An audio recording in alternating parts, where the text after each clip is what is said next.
Vamos abrir nossas Bíblias no Evangelho de João, capítulo 1. João, capítulo 1, verso 35. No dia seguinte, estava João outra vez na companhia de 2 dos seus discípulos. E vendo Jesus passar, disse: Eis o Cordeiro de Deus. Os 2 discípulos, ouvindo-o dizer isto, seguiram a Jesus. E Jesus, voltando-se e vendo que os seguiam, disse-lhes: Que buscais? Disseram-lhe: Rabi, que quer dizer mestre, onde assistes? Respondeu-lhes: Vinde e vede. Foram, pois, e viram onde Jesus estava morando. E ficaram com ele aquele dia, sendo mais ou menos a hora 10ª. Era André, o irmão de Simão Pedro, um dos 2 que tinham ouvido o testemunho de João e seguido a Jesus. Ele achou primeiro ao seu próprio irmão Simão, a quem disse: Achamos o Messias, que quer dizer Cristo. E o levou a Jesus. Olhando Jesus para ele, disse: Tu és Simão, o filho de João. Tu serás chamado Cefas, que quer dizer Pedro. Capítulo 21, a partir do verso 15. Depois de terem comido, perguntou Jesus a Simão Pedro: Simão, filho de João, amas-me mais do que estes outros? Ele respondeu: Sim, Senhor, tu sabes que te amo. Ele lhe disse: Apacenta os meus cordeiros. Tornou a perguntar-lhe pela 2ª vez: Simão, filho de João, tu me amas? Ele lhe respondeu: Sim, Senhor, tu sabes que te amo. Disse-lhe Jesus: Pastoreia as minhas ovelhas. Pela 3ª vez Jesus lhe perguntou: Simão, filho de João, tu me amas? Pedro entristeceu-se por ele lhe ter dito pela 3ª vez: Tu me amas? E respondeu-lhe: Senhor, tu sabes todas as coisas, tu sabes que eu te amo. Jesus lhe disse: Apacenta as minhas ovelhas. Em verdade te digo que quando eras mais moço, tu te cingias a ti mesmo e andavas por onde querias. Quando, porém, fores velho, estenderás as tuas mãos, e outro te cingirá e te levará para onde não queres. Disse isso para significar com que gênero de morte Pedro havia de glorificar a Deus. Depois de assim falar, acrescentou-lhe: Segue-me. Então Pedro, voltando-se, viu que também o ia seguindo o discípulo a quem Jesus amava, o qual nascera se reclinara sobre o peito de Jesus e perguntara: Senhor, quem é o traidor? Vendo-o, pois, Pedro, perguntou a Jesus: E quanto a este? Respondeu-lhe Jesus: Se eu quero que ele permaneça até que eu venha, que te importa? Quanto a ti, segue-me. Com a ajuda do Senhor, vamos buscar dar mais um passo hoje nesse assunto, liderança espiritual, através desse trabalho magnífico, esse trabalho transformador que o Senhor realizou na vida de Simão, o filho de João, transformando em Cefas uma coluna, um fundamento no testemunho do Senhor. Ontem e anteontem nós examinamos algo a respeito da vida de Paulo, que tão particularmente também, baseado numa decisão de Deus de tratar com ele, como vimos, aquela sentença de morte, nas suas palavras, que ele recebeu do Senhor, aquela disposição eterna e bendita de Deus de tratar com Saulo de tal forma que ele seria então modelado e tornado útil nas mãos do seu Senhor. Quando Paulo resume de alguma maneira em alguns textos algo do significado desse seu chamamento e também do seu serviço, nós encontramos palavras muito impressionantes, Poderíamos ler uma delas antes de abordarmos a questão de Pedro diretamente.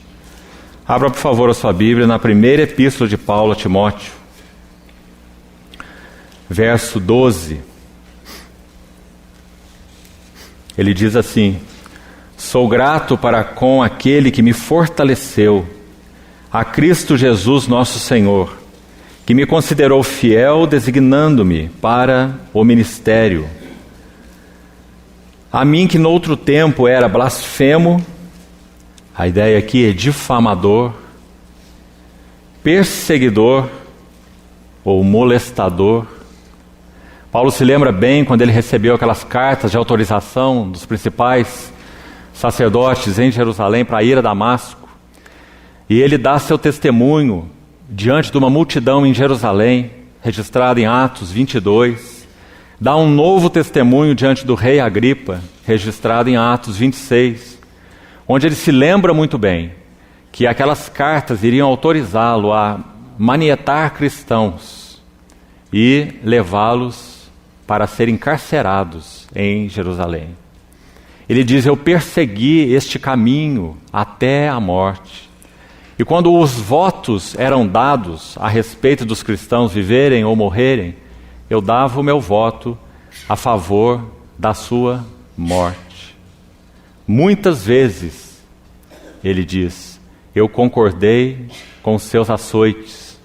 Paulo foi testemunha do martírio de Estevão. Então ele usa essa palavra perseguidor, porque ele tem aquela memória tão clara de que ele molestou a igreja de Cristo. Insolente, que fala de alguém cheio de si mesmo, orgulhoso, e que fala em função disso palavras atrevidas e injuriosas a respeito de outros. Insolente, cheio de si mesmo. Mas obtive misericórdia, pois o fiz na ignorância e na incredulidade. Transbordou, porém, a graça de nosso Senhor, com a fé e o amor que há em Cristo Jesus. Fiel é a palavra e digna de inteira aceitação que Cristo Jesus veio ao mundo salvar pecadores, dos quais eu sou o chefe, o primeiro, o maior. Foi a palavra que ele escolheu aqui para falar de si mesmo.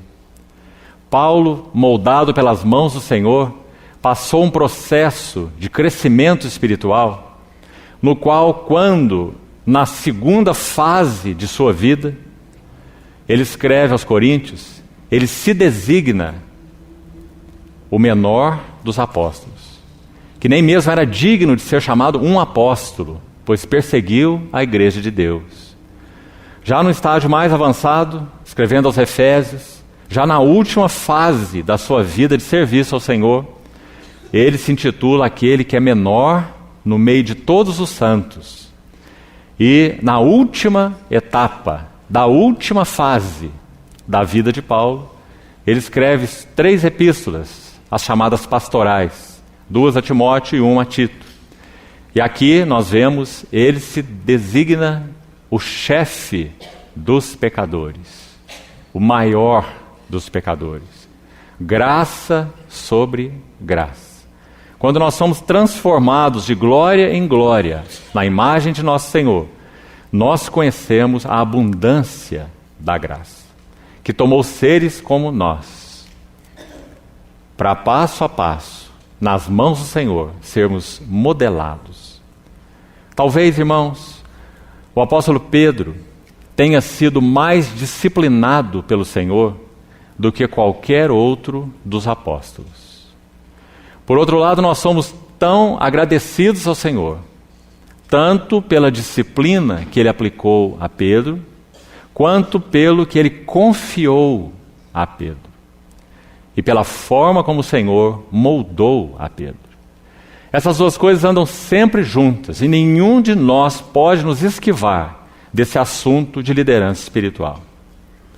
Se você acha que pode se esquivar desse assunto, liderança espiritual, quem sabe por meio de uma pretensa humildade, dizendo que você é um irmão no meio dos irmãos, dizendo que você é um servo de Deus, salvo pela graça, perdoado, coberto pelo sangue de Cristo, e é isso que te importa, você está muito enganado.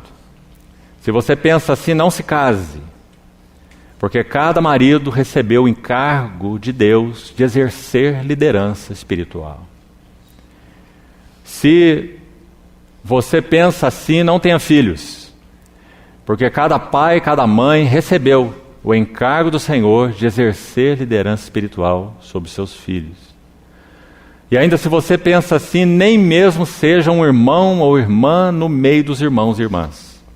Porque cada irmão e cada irmã no corpo de Cristo recebeu o encargo do Senhor de exercer influência sobre outros irmãos e irmãs, para conduzi-los a um conhecimento mais profundo e mais amplo do Senhor Jesus Cristo. Então nenhum de nós se dá por escusado nesse assunto liderança espiritual. Nós fomos chamados para exercermos influência de Cristo nas vidas uns dos outros. Não foi exatamente isso que Paulo quis dizer com a fragrância do seu conhecimento? Texto que já examinamos. Por meio de nós, porque Deus decidiu tratar conosco, purificar-nos como aquele acrisolador de prata, como vimos no Salmo 66. Então, por meio de nós, manifesta em todo lugar a fragrância do seu conhecimento. Essa fragrância, essencialmente, é claro, é Cristo mesmo. Mas, como nós já falamos, graças à bendita misericórdia de nosso Senhor, quando Cristo está em nós, sua vida veio a nós para ser trabalhada em nós. Então é o que chamamos de caráter de Cristo. Não apenas, como dissemos, como uma água passando por um cano, onde água é água e cano é cano. Não é assim o trabalho do Espírito Santo em nós. Nós não somos simplesmente veículos. Nós somos transformados de tal forma que o caráter do Santo de Deus, o Senhor Jesus, é impresso em nossas vidas. Isso é uma tão grande salvação. A partir da vida do Senhor no nosso espírito, então os nossos sentimentos, então os nossos pensamentos, nossa maneira de agir e de reagir, nossas decisões, elas vão sendo tão afetadas pela vida de Cristo em nós, se nós permitirmos e nos rendermos ao trabalho transformador de Deus por meio da sua palavra e por meio dos seus arranjos providenciais, como também comentamos ontem. Então essa imagem de Cristo vai sendo talhada, forjada na urdidura e trama do nosso tecido moral interior. E isso é o que a Bíblia chama de santificação. Graças ao Senhor por uma tão grande salvação. A.B. Simpson contou certa vez uma história que nos ajuda a entender esse assunto da disciplina de Deus e daquilo que o Senhor nos confia. Quanto maior a disciplina de Deus sobre nossas vidas, quanto mais nós nos dobramos, fechamos nossas bocas e beijamos a mão que trata conosco, mais somos úteis nas mãos do Senhor. Porque mais da imagem de Cristo é forjada em nós. Mais disciplina, mais encargos, mais nos é confiado. Então, esse irmão certa vez contou uma história verdadeira em um dos seus escritos, A.B. Simpson. Ele ilustra com a figura com essa experiência de uma mãe que amava o Senhor e sua palavra. E ela estava em sua pia cheia de louças, lavando as louças. E a sua filha pequenina estava puxando a sua saia, segurando uma boneca com o braço quebrado. E aquela mãe estava orando ao Senhor e fazendo o seu serviço de lavar louças. E a sua filha pedindo que a mãe consertasse o braço da sua bonequinha. E a mãe empurrava a sua filha, e a sua filha insistia, e a sua mãe dizia que estava ocupada e que tinha que completar o seu serviço. Até que, por fim, essa menina foi para o seu quarto, subiu na sua cama, abraçada com a sua bonequinha de braço quebrado, e dormiu chorando. Depois da mãe concluir seu período de lavar suas louças, meditando diante do Senhor e pedindo ao Senhor que ela gostaria de ser usada em esferas maiores do serviço ao Senhor. Então, quando ela termina esse processo, ela vai ao quarto de sua filha e vê sua filha com seu rostinho vermelho, aquelas lágrimas e a sua bonequinha nos seus braços. E então o Senhor fala ao coração dessa mãe: esta menininha é a minha mensageira para você. E essa boneca de braço quebrado é o meu serviço para você. Quem é fiel nas pequenas coisas, também é fiel nas grandes. E então, ouvindo a voz do Senhor dessa maneira, ela pôde aprender a lição. Quanto mais disciplina do Senhor nós sofremos, quanto mais respondemos adequadamente à disciplina do Senhor, mais dos seus encargos podem ser confiados a nós. Se não somos fiéis no pouco, nunca seremos fiéis no muito. Então, por causa disso mesmo, vemos que esse assunto denominado de liderança espiritual, como já foi comentado aqui, se você buscar exatamente essa palavra do Novo Testamento, é certo que você não vai encontrar, embora no livro de Hebreus, 2 vezes, a palavra traduzida por autor significa líder, capitão, pioneiro, o líder da nossa salvação, o líder, o capitão de nossa fé. Capítulo 5 e capítulo 12 de Hebreus. Então, embora a palavra em si, liderança, não seja encontrada na Bíblia, você também não tem na Bíblia a palavra encarnação. E também você não tem na sua Bíblia a palavra trindade. No entanto, todos os dois conceitos são absolutamente claros na palavra de Deus. Então, liderança espiritual, como vimos no primeiro dia, significa simplesmente a nossa cooperação com o Espírito Santo naquilo que é o compromisso e a atividade dele, de fazer o quê? Encher todas as coisas com Cristo. E encher Cristo com todas as coisas. Então aí nós podemos de novo encarar a pergunta: nós queremos sim participar do privilégio diante do Senhor de exercermos liderança espiritual? Todos nós deveríamos dizer sim, Senhor. Todos nós deveríamos dizer: disciplina-me, Senhor. Todos nós deveríamos dizer: Senhor, não retire tuas mãos de mim. Então, irmãos, quando olhamos para a vida de Pedro, esse é o passo, com a ajuda do Senhor, vamos dar hoje, apenas na reunião de hoje. Amanhã, se o Senhor permitir, vamos compartilhar um pouco sobre João, com esse foco panorâmico, é claro, vidas ricas, tanto a vida de Paulo, quanto a vida de Pedro, quanto a vida de João. Quanto trabalho o Senhor teve com essas 3 vidas, cada uma delas. Em Atos capítulo 9, o Saulo de Tarso é descrito como alguém furioso, alguém que respirava, é a palavra ali, Atos 9:1, ameaças e morte contra os discípulos do Senhor. Saulo era um bom assassino. A palavra morte usada ali em Atos 9:1, ela fala de assassinar de modo violento. Saulo respirava morte contra os discípulos do Senhor. E lá estava ele recebendo a capa de Estevão, quando Estevão estava sendo apedrejado. Então o Senhor chamou Saulo, e ele vai dizer: ao que me separou antes de eu nascer, e pela sua graça aprouve a ele revelar seu Filho em mim. Isso é liderança espiritual. Revelar seu Filho em mim. Ele diz: sem detença eu não consultei carne e nem sangue. Então, irmãos, quando ele escreve o texto que acabamos de ler, 1 Timóteo capítulo 1, ele vai dizer que Deus fez isso por causa da sua graça. Deus fez isso por causa da sua misericórdia. Ele cita a misericórdia de Deus 2 vezes no texto que acabamos de ler em 1 Timóteo. E ele mostra por que essa graça e por que essa misericórdia. Não para que apenas ele fosse perdoado e se tornasse um filho de Deus, mas para que ele fosse tornado um modelo para quantos houvessem de crer no Senhor Jesus para a vida eterna. Esse é o significado da disciplina de Deus sobre nossas vidas. O interesse de Deus está para além de nós, como nós já falamos. Sempre que Deus nos abençoa, é para nós nos abençoarmos outros. Sempre que somos disciplinados, é para o vosso conforto e salvação. Segundo aos Coríntios capítulo 1. Quando somos atribulados, é para o vosso conforto. Quando somos confortados, é também para o vosso conforto.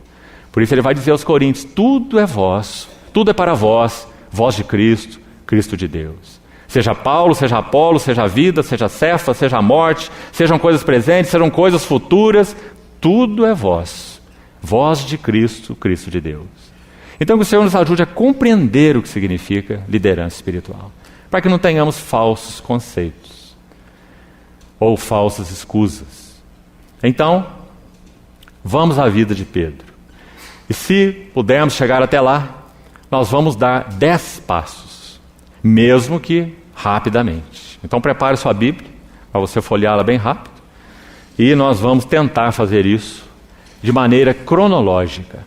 E vamos ver como o Senhor tratou com o Simão, até que ele fosse levado àquele estágio, onde sim, o Senhor poderia dizer com clareza a ele, que ele iria se entregar em testemunho do seu Senhor no final de sua vida. Ele seria cingido, seria levado para onde não queres, como o Senhor disse a ele, significando o gênero de morte que ele havia de glorificar a Deus. E por 2 vezes, lá no capítulo 21, lemos, o Senhor diz a ele, segue-me. Então ele se preocupa lá com o João, que estava seguindo o Senhor também. Mas e esse aqui, Senhor? Acho que o Senhor chamou a mim, mas e esse outro aqui está seguindo também? Será que ele achou que o chamamento é para ele também? Ele está com o ouvido muito esperto. O Senhor chamou a mim, mas tem um outro aqui andando atrás de mim. E quanto a este? Então o Senhor, de certa forma, repreende a Pedro, dizendo, ele é meu, e meu assunto com ele não compete a você. Quanto a ti, segue-me. Foram as últimas palavras do Senhor para Pedro, repetida 2 vezes. Segue-me, segue-me. Quando nós lemos em João capítulo 1, aí vamos no primeiro passo, João capítulo 1, o encontro do Senhor com Pedro, realmente esse encontro é muito significativo. Primeiro porque é dito que quando João Batista anunciou o Cordeiro de Deus, você sabe que ele responde, João Batista responde, aquela que é chamada a pergunta mais significativa de todo o Velho Testamento. A pergunta de Isaac para o seu pai Abraão. Onde está o cordeiro? Veja o fogo, veja o cutelo, mas onde está o cordeiro? Naquela hora em que Abraão estava já moldado para representar Deus o Pai, como aquele que envia seu unigênito filho amado ao altar. E ali estava Abraão, nessa tipologia tão maravilhosa de Deus o Pai com relação a Deus o Filho. Porque Abraão foi moldado de altar em altar, 4 altares, e foi visitado por Deus 11 vezes, até chegar a Moriá. A palavra Moriá significa visível, ou escolhido do Senhor. Então ali estava Abraão, o amigo de Deus, que foi moldado de tal forma a representar Deus, tanto no oferecimento de seu filho, quanto no envio de Eliezer, no capítulo 24, como já falamos. Então, quando João Batista aponta o Cordeiro de Deus e diz, eis o Cordeiro de Deus, ele está 2000 anos depois de Isaac, respondendo à pergunta de Isaac para o seu pai Abraão. Quantos cordeiros foram mortos nesses 2000 anos? Mas agora, o verdadeiro Cordeiro está ali às margens do Jordão. Eis o Cordeiro de Deus. Então, quando João Batista aponta o Cordeiro, 2 dos seus discípulos seguem o Cordeiro. André é um deles, vimos aí, o irmão de Simão. E o outro é João, que omite o seu nome todas as vezes em que ele vai mencionar a si mesmo no seu evangelho e nas suas 3 epístolas. Em nenhuma delas aparece o nome de João. O nome de João é mencionado apenas no Apocalipse. Ele cita então seu nome, nos seus 5 escritos. Então, versículo 40 diz que esse André, o irmão de Simão Pedro, ele vai procurar o seu irmão. Não tem nada melhor para fazer com seu irmão do que levá-lo a Jesus. E essa é a palavra que encontramos no verso 42. E o levou a Jesus. Nesse encontro, irmãos, é fácil nós imaginarmos que para Jesus, Simão é um desconhecido. E o André deveria estar todo empolgado que ele vai apresentar o seu irmão Simão para Jesus. Mas, antes de Simão estender a sua mão e dizer para o Senhor Jesus, boa tarde, meu nome é Simão, é dito que o Senhor olhou para ele e disse, tu és Simão, o filho de João. Pedro provavelmente vai se lembrar disso quando escreve a sua epístola, primeira, já um ancião no Senhor, e vai dizer que ele escreve para os eleitos, que são forasteiros da dispersão. E vai dizer logo no verso 2 da sua primeira epístola, começando a epístola, que eles foram eleitos segundo a presciência de Deus. Então, quando Jesus olha para Pedro, ele diz, tu és Simão. É o Simão, filho de João. Nós sabemos que esses nomes são tão comuns. Simão e Jonas, ou João. Simão bar Jonas. Talvez boa parte dos habitantes daquela terra, nesse tempo, tinham esses dois nomes. Talvez metade dos homens se chamasse Simão e outra metade se chamava João ou Jonas. Tão comuns eram esses nomes. O Senhor está dizendo para o Simão, Simão, você é um dos João ninguém. Você é o Simão, o filho do João. Mas tu serás, veja essas duas expressões, tu és primeiro e tu serás chamado Cefas. Mais uma vez, o Senhor havia decidido no seu coração, chamar, escolher Simão, e iria persistentemente persegui-lo, capturá-lo, quebrá-lo e moldá-lo finalmente. E foi isso que o Senhor fez com Pedro. Ele o perseguiu, o capturou, o quebrou e o moldou. Então esse foi o primeiro encontro. Senhor Jesus se apresentando a Pedro e dizendo a Pedro essas palavras que formam tanto o início quanto o final do trabalho transformador do Senhor na vida de Pedro. Isso é o que tu és, Simão, o filho do João. E o que tu serás, uma pedra na casa de Deus. Por isso Pedro se ocupa tanto com esse assunto na sua epístola. Ele é a pedra que vive, rejeitada pelos homens, mas para com Deus eleita e preciosa. E vós também, como pedras que vivem, sois edificados uma casa espiritual. O tema de Pedro nas suas epístolas é a casa espiritual. O tema de Paulo é o corpo de Cristo, o tema de João é a família de Deus. E são esses três servos que temos tido, então, o encargo de compartilhar nesse tempo. Paulo, Pedro e João. A palavra Simão, usada aqui no verso 42, o nome Simão, significa instável. Cheio de sentido o significado do seu nome.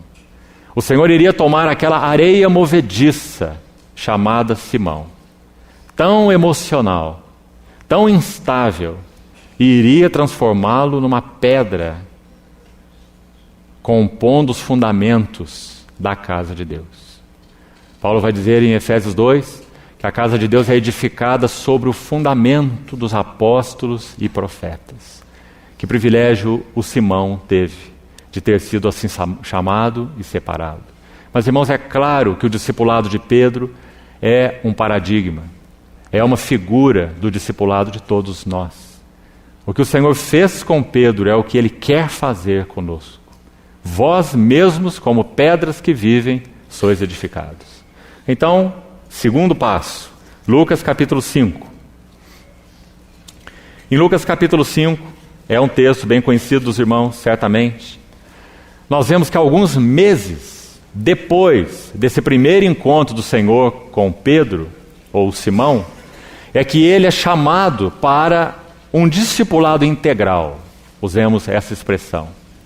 Naquele primeiro encontro do Senhor com Simão, em João capítulo 1, após aquele encontro, eles ainda continuaram a exercer o seu ofício de pescadores.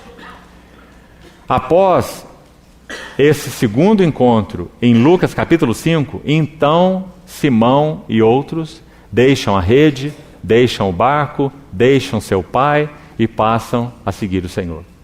Mas esse segundo passo é muito sugestivo na vida de Pedro, porque o Senhor deseja pregar para uma multidão que está na praia. Então ele pede emprestado, mais uma vez, ou pela primeira vez, o barco de Pedro. Então ele afasta aquele barco da praia e prega a partir do barco para a praia. Quando ele conclui a sua pregação, ele vai retribuir o favor de Pedro. Então ele pede a Pedro, ordena a Pedro, que lance as redes. E segundo alguns estudiosos, a palavra que o Senhor deu foi no plural. Lançai as vossas redes. Lucas capítulo 5, verso 4. Faze-te ao largo e lançai as vossas redes para pescar. A ordem do Senhor foi no plural. Mas, segundo alguns eruditos, a palavra usada no versículo 5, sobre a tua palavra lançarei a rede, no singular e não no plural.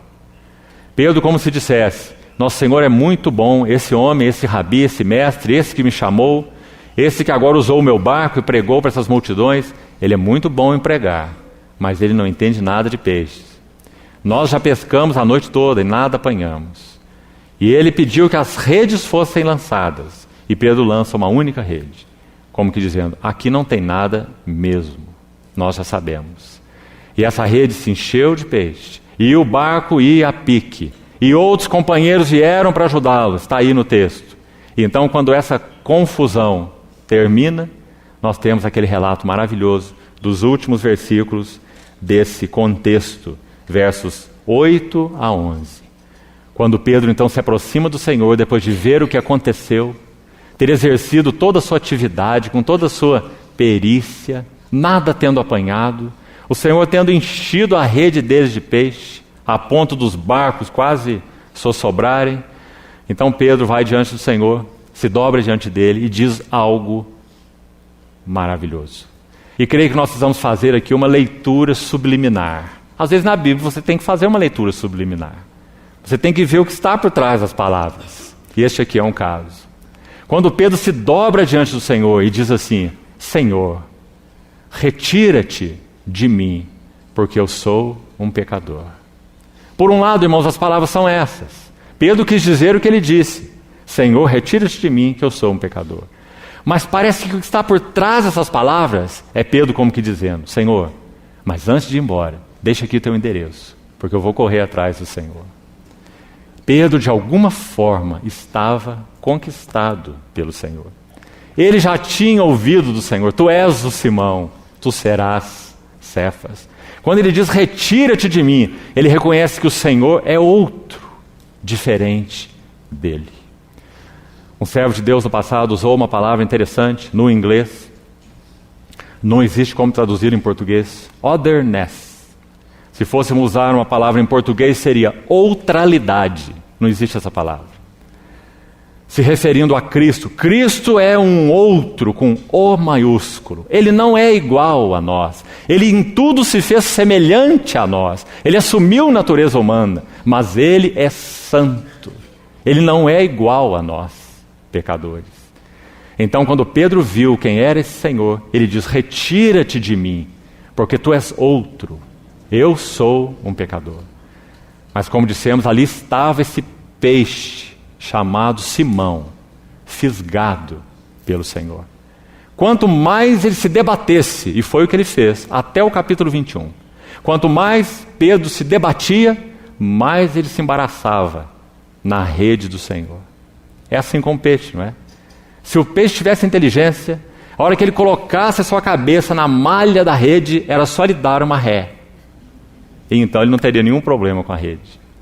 Mas porque ele se debate, e quanto mais ele se debate, mais ele se embaraça na rede. Esse foi o trabalho do Senhor para com Pedro. Quanto mais Pedro se debatia, mais ele se via capturado, amarrado, ligado ao Senhor, por causa dos laços do Senhor com ele. Laços fiéis, laços de perseverança, laços que não iriam abandonar o Simão. com tudo que ele era, com toda a sua instabilidade. Nesse segundo encontro, então, ele vê o seu coração indigno. Nesse segundo encontro, ele vê o seu coração dividido. Porque o Senhor disse, lancem as redes. E ele lançou uma rede. Seu coração é parcial para com o Senhor. Ele não crê na palavra do Senhor. Então, esse foi o segundo passo. Terceiro passo, João capítulo 6. Veja aí nos versos 66 e em diante. Não vamos ler para ganharmos tempo. João 6, 66. O Senhor está ensinando numa sinagoga em Cafarnaum. E o que acontece aí nas palavras do texto é um duro discurso, porque nosso Senhor vai trazer aquela tipologia do maná para uma realidade espiritual. Você sabe que João é o especialista entre os 4 evangelistas ao usar a palavra em verdade, porque uma das cargas principais de João é nos mostrar que o Filho de Deus é a realidade, que ele não é a sombra, que ele é a substância. Ele é o caminho, a realidade e a vida. Ele é a verdadeira porta das ovelhas. Ele é o verdadeiro pão do céu. O seu sangue é verdadeira bebida. Ele é a videira verdadeira. Então, quando ele fala nesse capítulo 6, após a multiplicação dos pães, o Senhor, a primeira multiplicação, o Senhor fala sobre o maná do céu. Vossos pais comeram maná no deserto e morreram. Eu sou o verdadeiro, aquele que tem conteúdo, realidade, substância daquilo que o maná era só um símbolo e só um tipo provisório para a jornada do povo de Deus no deserto. Eu sou o verdadeiro pão do céu. Quem de mim se alimenta, por mim viverá. Quem come minha carne, bebe meu sangue, permanece em mim e eu nele. Permanece é uma das palavras preferidas de João. De todos os 27 livros do Novo Testamento, 103, 104 vezes você vai encontrar a palavra permanecer em todos os 27 livros. Apenas nos escritos de João, ela aparece mais da metade de todas as vezes que ocorre em todo o Novo Testamento. Somente na primeira epístola de João ela aparece em torno de 18 vezes. Permanecer, permanecer, permanecer. E a palavra no original significa morem, habitem, vivam. Quem vive em mim, quem permanece em mim e eu nele, esse dá muito fruto. Então depois eles ouviram esse duro discurso, comer sua carne, beber o seu sangue, morar nele, ele em nós, duro é esse discurso. Quem o pode suportar? Então alguns que estavam andando com o Senhor, além dos seus 12 chamados, outros discípulos estavam seguindo o Senhor. Você vê claramente nesse texto, verso 66 em diante.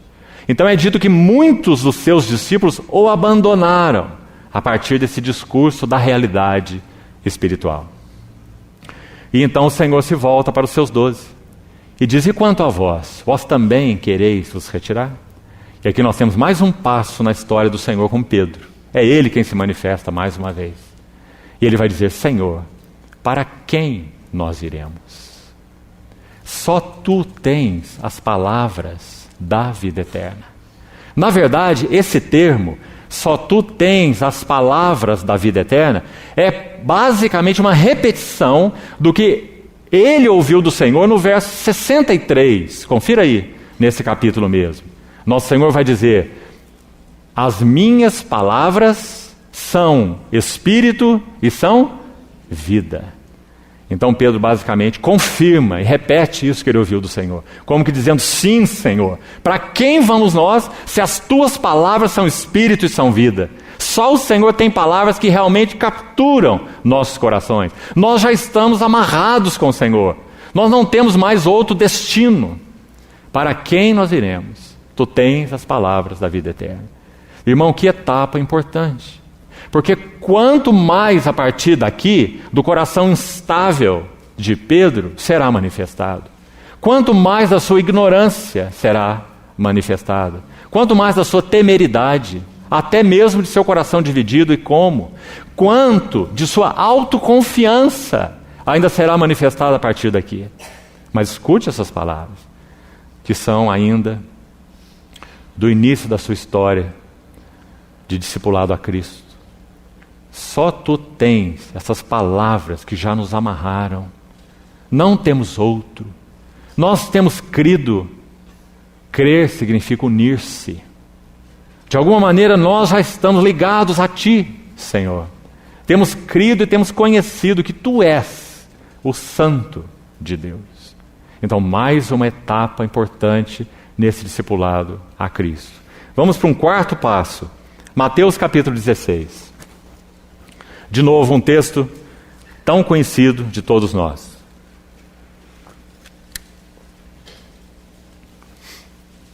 Nosso Senhor caminha com seus discípulos pelas bandas de Cesareia de Filipe. Ele está subindo o monte Hermon. Esse é o caminho de Cesareia de Filipe. Nós sabemos que ali embaixo na planície tinha acontecido algo. Seus discípulos estavam indagando a respeito de pão. E Nosso Senhor estava falando para eles se acautelarem do fermento dos fariseus e dos saduceus, se referindo a essa doutrina inadequada que fariseus e saduceus proclamavam. Mas eles não entenderam, mais uma vez, e achavam que o Senhor estava falando de pão literal. Então o Senhor teve que ser explícito, que ele se referia à doutrina dos fariseus e saduceus. Então, se aquela planície estava ocupada com esses ensinos inadequados, o que o Senhor resolveu fazer com seus 12? Ele resolveu subir o monte, tirá-los daquele curso contaminado de doutrinas de fariseus e saduceus e levá-los a um monte de revelação. Então eles sobem para as bandas de Cesareia de Filipe. E naquele momento há uma parada ali, naquele ponto. E o Senhor faz uma pergunta, que podemos dizer que talvez seja a pergunta mais importante do universo. Quem diz o povo ser o Filho do Homem? Então ele ouve a primeira resposta. Uns dizem que tu és um outro Elias, ou Jeremias, ou alguns dos profetas. Então ele faz a segunda pergunta, complementar. Mas vós, quem dizeis que eu sou? E aqui nós temos então mais um passo do discipulado a Cristo de Simão. De novo é o Simão que vai se manifestar. Mas ele vai se manifestar de tal forma, como nós falamos, que se nós fizermos uma leitura do texto, buscando o espírito da palavra, quase nós podemos imaginar que quando o Senhor faz essa pergunta, quem dizeis vós que eu sou? Então Pedro vai dizer, de uma maneira tão explícita, tu és o Cristo, o Filho do Deus vivo. Quase nós podemos imaginar como Pedro colocando a mão em sua boca assim, olhando para trás para ver quem que disse essas palavras. Porque nosso Senhor vai dizer assim para ele, bem-aventurado és, porque não foi carne, nem sangue. Não foi tua esperteza, tua capacidade de discernimento, tua perspicácia. Não foi carne nem sangue quem te revelou, mas o meu Pai que está nos céus. E então o Senhor deu uma palavra para ele. Também eu te digo que tu és Pedro. E sobre aquela rocha, Petra, rocha, o Filho, sobre esta rocha, edificarei a minha igreja. E Pedro seria uma pedra viva nesse edifício de Deus. E eu te darei chaves do reino. E o que ligares na terra terá sido ligado no céu, o que desligares na terra terá sido desligado no céu. Nós sabemos quando Pedro prega a primeira mensagem no Pentecoste, Atos capítulo 2, ele está usando as chaves que o Senhor deu a ele.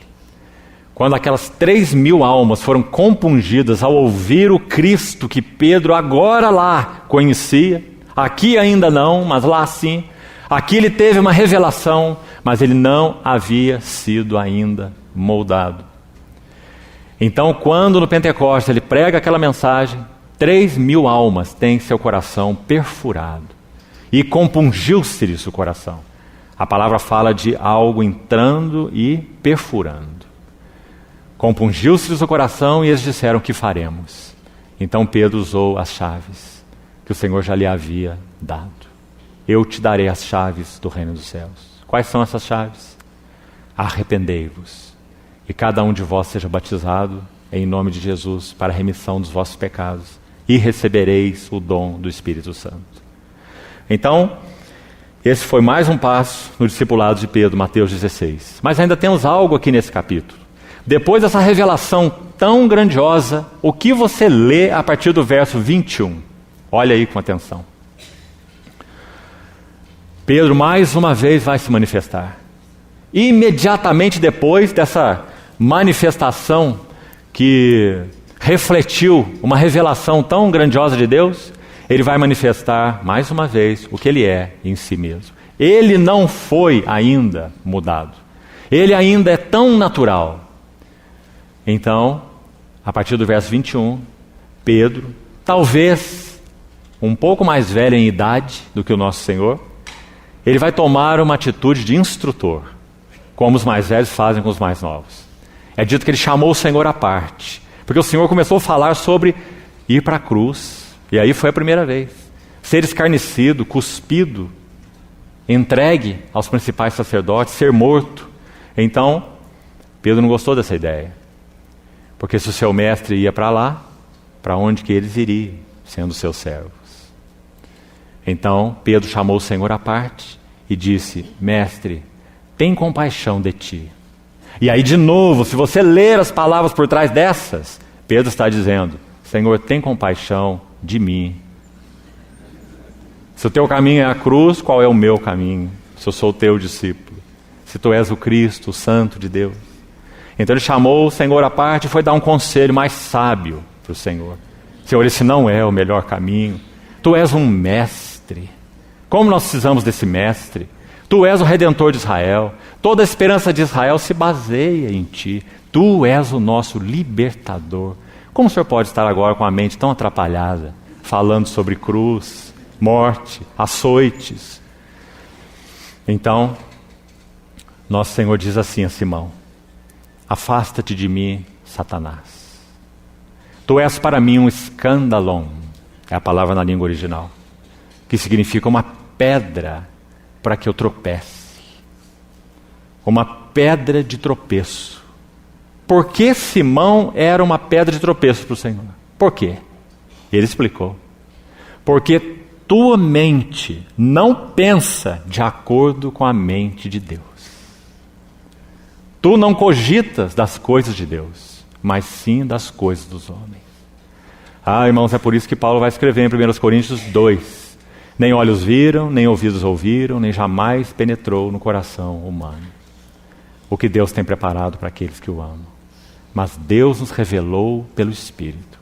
Esse Espírito nos foi dado para que conheçamos o que por Deus nos foi dado gratuitamente. Mas Pedro não podia compreender. A mente de Pedro não estava edificada com a verdade de Deus. Uma mente não transformada. Sim, Pedro já pertencia ao Senhor, mas sua mente não estava transformada. Assim o é conosco. Então, quando Pedro externa esses pensamentos, ele é repreendido assim pelo Senhor. E o texto segue. E nosso Senhor vai falar, como já falamos, a primeira menção explícita sobre a cruz está aí. Logo em seguida, no capítulo 17 de Mateus, vem a segunda. O Senhor já falando imediatamente depois, de novo, claramente, que ele iria para Jerusalém sofrer, morrer, ser açoitado, desprezado, morrer, e ao terceiro dia ressuscitaria. 2 vezes, então.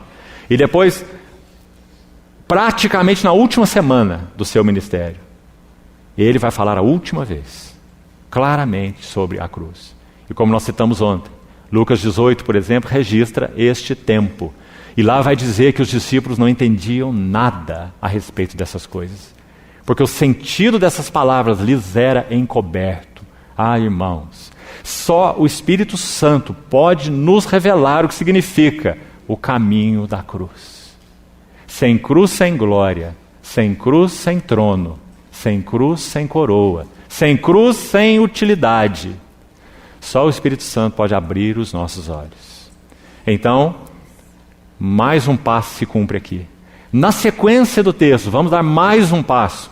5º ou 6º aí, já não sei nem em qual estamos. Nós vamos para Mateus 17. E agora algo acontece aí. Na sequência, o Senhor toma consigo alguns dos seus discípulos. Sabe por que ele faz isso? Não é porque eles eram os melhores, é porque eles eram os piores. Quando alguém se converte, e você vai ouvir o testemunho dele, e ele diz assim: eu fui o primeiro a me converter na minha família. Você já ouviu isso muitas vezes? Sabe qual é a razão disso? Deus sempre coloca a carne mais dura primeiro na panela, porque leva mais tempo ela ser amolecida. Então, quando o Senhor chama Pedro, Tiago e João e os traz para si, qual era o seu objetivo? Ali ele tinha as 3 carnes mais duras. Será que isso é verdade? Quando nós estudamos o discipulado de Pedro, nós sabemos que sim. Quem era o Simão Pedro? Cheio de autoconfiança, assim como nós. Quem era Tiago e João? Os filhos do trovão. Aqueles que não suportaram nem uma cara virada dos samaritanos para Jesus. Senhor, essa aldeia desses mestiços não querem receber o Senhor. Queres que nós mandemos descer fogo do céu para os destruir? E o nosso Senhor nos repreendeu e disse: vós não sabeis de que espírito sois. E por quê? Porque o Filho do Homem veio buscar e salvar o que estava perdido, e não fazer descer fogo do céu. Então esse era Pedro, da igual maneira. Então o Senhor toma esses 3, Pedro, Tiago e João, muito bem escolhidos, e os leva a um alto monte. E lá nós temos uma cena, irmãos, que torna os capítulos 16 e 17 de Mateus dos capítulos mais importantes de toda a Bíblia. Porque nesses capítulos nós vamos ver 4 grandes revelações. Primeiro, tu és o Cristo. Depois, o significado da igreja. Sobre esta rocha eu edificarei a minha igreja, e as portas do inferno não hão de prevalecer contra ela. Terceira revelação, a cruz. A cruz de Cristo e a cruz nos seus discípulos. Ou o caminho da cruz. Se alguém quer vir após mim, só há um caminho: negue-se a si mesmo, tome a cruz e siga-me. O que você é e tem não me serve, não me aproveita.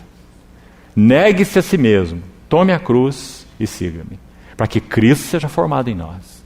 Cristo é a primeira revelação em Mateus 16, a igreja, segunda revelação em Mateus 16, a cruz, a terceira revelação em Mateus 16, e a última, o reino. Irmão, se você colocar 3 colunas, Cristo, a cruz e a igreja, você consegue colocar debaixo dessas 3 colunas todos os versículos do Novo Testamento. Porque esses são os temas mais importantes do Novo Testamento. Cristo, a cruz e a igreja. E todos eles estão aí nesse capítulo 16 e 17 de Mateus. Então a última dessas revelações é o reino. Ele toma 3, os coloca à parte, sobe um monte, porque ele tem uma finalidade. Qual foi a palavra que ele deu antes a eles? Alguns que aqui se encontram não passarão pela morte até que vejam vir o Filho do Homem no seu reino. Então, irmãos, que passagem importante é essa? O Senhor vai mostrar para os seus discípulos o que é o reino. E o que eles veem? Se o reino de Deus fosse, essencialmente, esse que futuramente vai se revelar, então a palavra que o Senhor disse para eles não se cumpriu. Porque todos eles já morreram. E não viram esse reino que futuramente vai se revelar. Porque o rei ainda não voltou. Mas nosso Senhor garantiu a eles: alguns que aqui se encontram não morrerão, até que vejam o Filho do Homem no seu reino. E então ele subiu o monte e foi transfigurado diante deles. Irmãos, que lição clara! O que é o reino de Deus, em essência? É Cristo em sua gloriosa pessoa. Onde a pessoa gloriosa de Cristo está, ali está o reino de Deus. Porque ali o rei está. Onde o rei está, está o reino. Claro que esse reino terá uma manifestação futura. Como as águas cobrem o mar, toda a terra há de se encher do conhecimento de Deus e da glória de Deus. Mas a essência do reino de Deus é Cristo e sua glória. Onde Cristo é o centro, aí está o reino de Deus. Onde outras coisas ocupam o centro, nós perdemos o reino de Deus. Então essa foi a gloriosa revelação que o Senhor deu aos seus discípulos nessa etapa.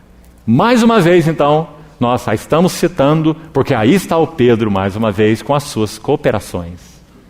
Então, quando aquela cena de glória se abre diante dos discípulos, o que Pedro faz?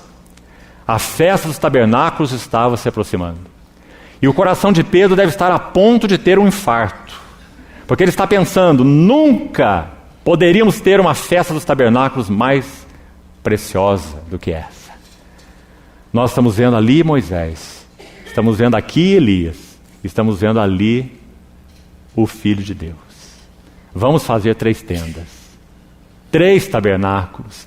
Nós estamos num lugar tão à parte, no alto desse monte. A festa dos tabernáculos vai ser celebrada lá embaixo, aquela multidão, aquele barulho. E nós estamos aqui com ele, e mais Moisés, e mais Elias. Pedro está tão empolgado. Façamos aqui 3 tendas. Então é dito que uma nuvem luminosa os encobriu. Veja que não era uma nuvem literal. Essa nuvem tem a ver, de alguma maneira, com a glória de Deus. Uma nuvem luminosa os encobriu. Cristo transfigurado estava ali, Moisés e Elias ao seu lado. Se você quiser saber o que eles estavam conversando, leia Lucas 9. Lucas 9 diz que o assunto desse trio era a cruz. Eles estavam conversando sobre o seu êxodo, sua saída, que ele iria cumprir em Jerusalém. O tema desse concílio, Moisés, Elias e Cristo, era a sua cruz. Então, depois dessa nuvem luminosa os encobrir, eles caem prostrados em terra e Pedro talvez seja o primeiro que levantou sua cabeça, como sempre. Então, quando ele levanta sua cabeça, o texto vai dizer, a ninguém mais viram, senão somente a Jesus. Pedro precisa ser trabalhado pelo Senhor, irmãos, de tal maneira, moldado pelo Senhor, porque até mesmo nesse monte de glória, o monte da transfiguração, Pedro ainda continua abrindo a sua boca. Ele não consegue ficar de boca fechada. Pedro tem palavras até no monte da transfiguração. Então o Senhor segue trabalhando esse vaso. Vamos dar mais um passo. João capítulo 13. 6º passo. O lava-pés. Que passo esse?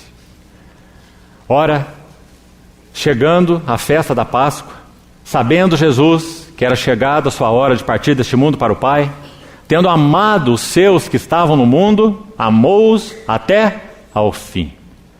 Porque amou-os até o fim, o que ele faz? Tira a sua vestimenta de cima, cinge-se com uma toalha.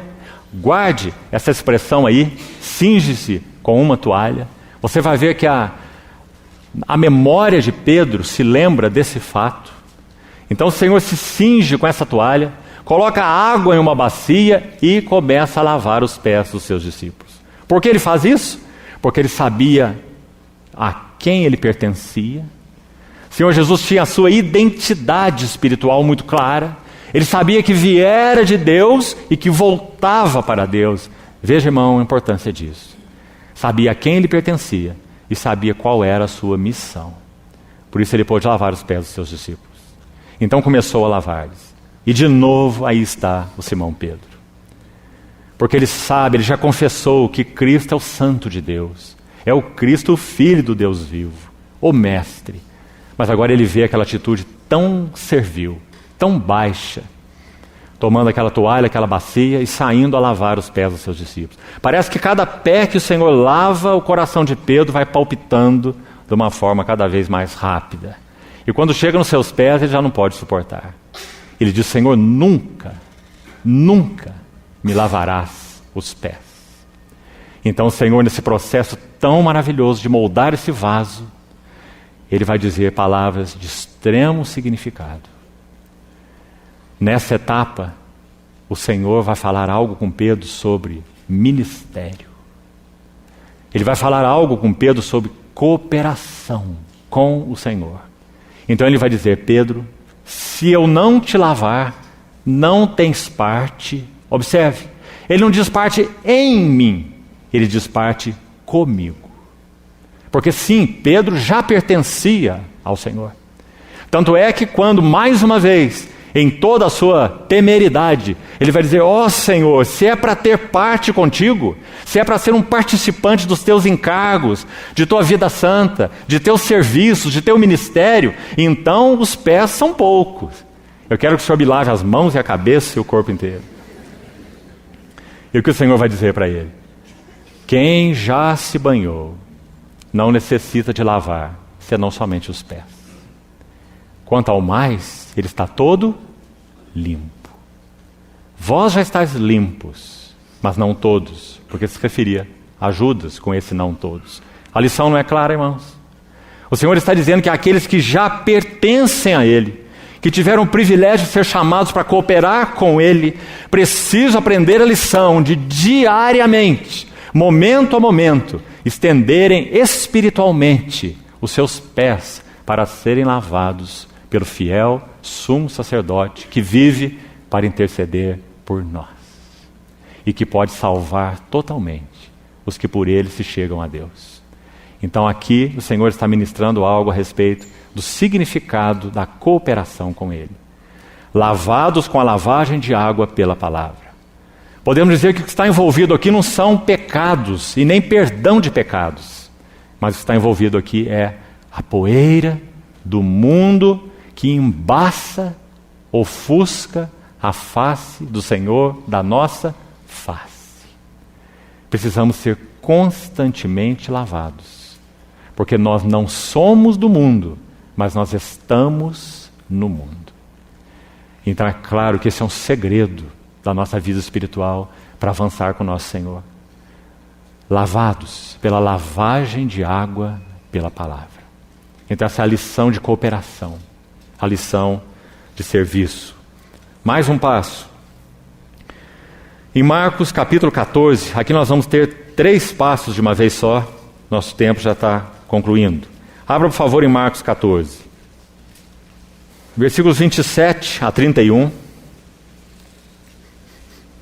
Um 7º passo então. Marcos 14, verso 27. Se você ler o texto aqui, você vai ver que Pedro está sendo prevenido pelo Senhor de que ele iria negá-lo.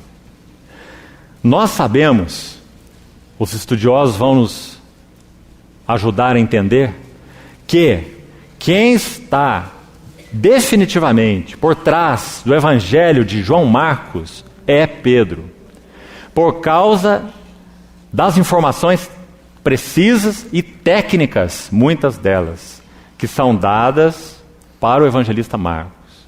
Grande parte delas, informações de um pescador. Então, Pedro é quem está por trás do evangelho de Marcos. Então, há alguns relatos que se referem de uma maneira tão direta à experiência que Pedro teve com o Senhor. Por exemplo, quando Pedro nega o Senhor, os outros evangelistas dizem apenas que Pedro negou o Senhor. Mas quando Marcos registra a negação de Pedro, aqui no capítulo 14, vai dizer que Pedro não apenas o negou, mas que Pedro praguejou. E você não vai encontrar essa palavra nos outros evangelhos. Porque é Pedro mesmo quem está por trás deste evangelho. Então Pedro sabe que ele não apenas negou, mas que ele anatematizou Jesus. Ele disse: Jesus é anátema. E está registrado apenas no evangelho de Marcos. Porque Pedro o sabe, que não apenas ele negou o Senhor, mas que ele considerou o Senhor como sendo reprovado por Deus. Anátema. Então, no capítulo 14 de Marcos, quando o Senhor previne Pedro a respeito dessa negação, no verso 31, veja aí, diz assim, verso 29, dizia-lhe Pedro: ainda que todos se escandalizem, eu jamais. Não é assim mesmo que nós somos, irmãos? Paulo escreveu em Filipenses capítulo 2, dizendo assim: devemos considerar cada um os outros superiores a nós mesmos. Nós consideramos a cada um de nós, superiores aos outros. Então é como se Pedro dissesse: Senhor, eu não sei se o Senhor foi muito certeiro na escolha de 11, mas de um eu tenho certeza. todos poderão se escandalizar de ti, mas eu nunca te abandonarei. Cheio de autoconfiança.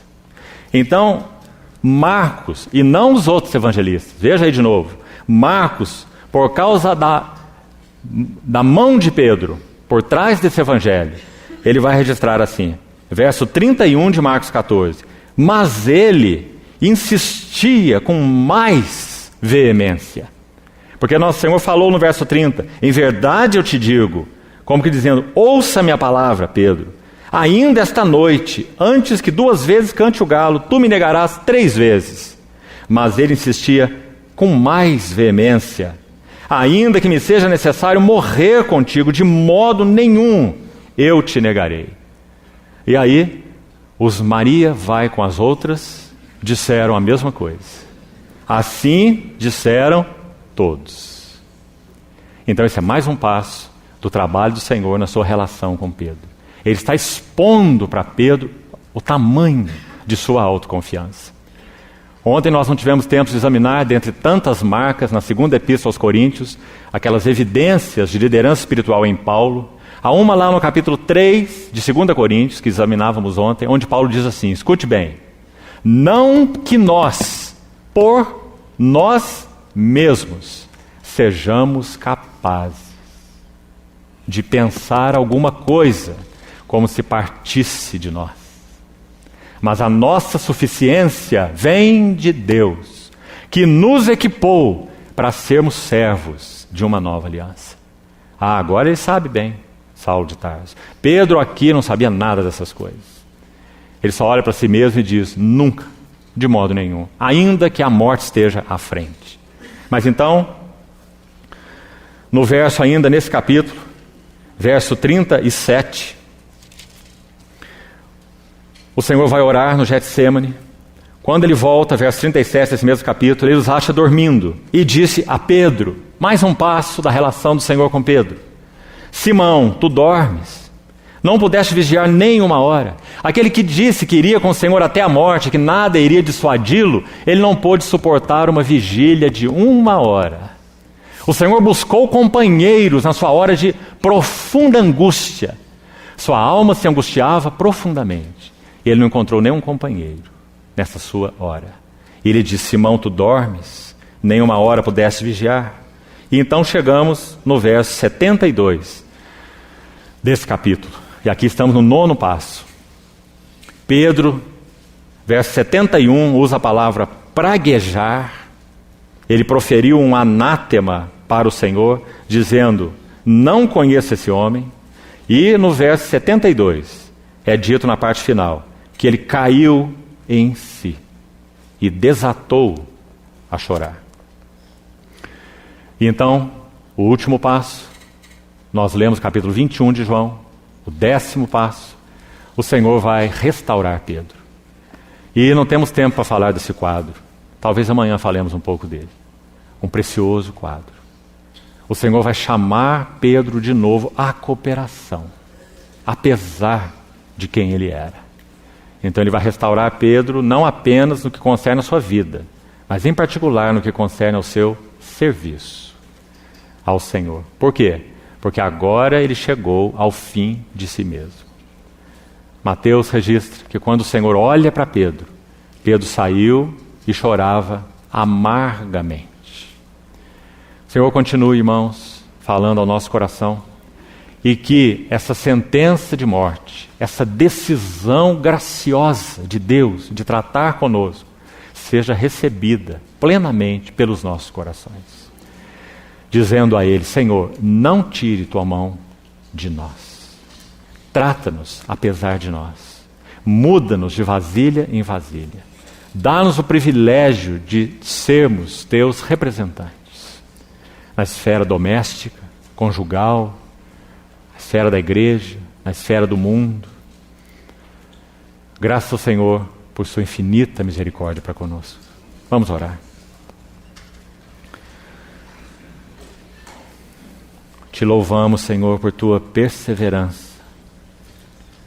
Te louvamos, Salvador, porque tu és tão paciente. Porque apesar de nós, Tu não retiras tuas mãos de nós. Te pedimos que o Senhor siga falando ao nosso coração. E vem, Senhor, nos capturar. Vem nos quebrar e nos moldar. Queremos refletir algo das belezas de Teu Filho em nossas vidas. Assim nos entregamos de maneira renovada a Ti nessa manhã.